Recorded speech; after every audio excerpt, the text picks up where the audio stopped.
Paano ang gagawin kung lalaki ang papaya para mamunga? Ayan po, yung pong mga kadalasan na sinasabing laking papaya, ang ginagawa po nung iba kumukuha po ng kawayan o kahit na ano pong bagay na medyo matigas po siya na pwede niyong ibaon sa katawan ng papaya. Mm-mm. Bago ano po niyo, parang sasaksakin po niyo yung katawan ng papaya sa bandang baba. Yung malapit na po, mataas naman po ng kaunti sa lupa. Bago, kaunti-kaunti lang po, siguro mga 3 to 4 inches from lupa. Saksakin po niyo, lampasan po, through and through. Mhm. Pabayaan nyo na lang po yung kawayan doon.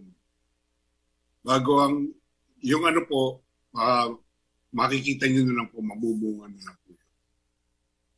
Yan ba may science-based research? Yung ano, yung science base, hindi ko alam kung ano kung ano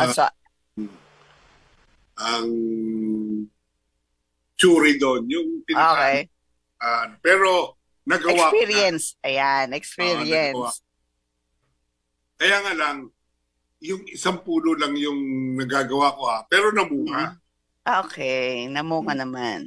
Hmm. So, ayan. Yan yung mga, sabi nga, di ba, yung agriculture, trial and error, based on experience. Hindi kasi yung iba, ang ginagawa, yung papaya ng lalaki, ang ugat daw niyan ay pag lalaki, matulis pababa na malaki. Mm-hmm.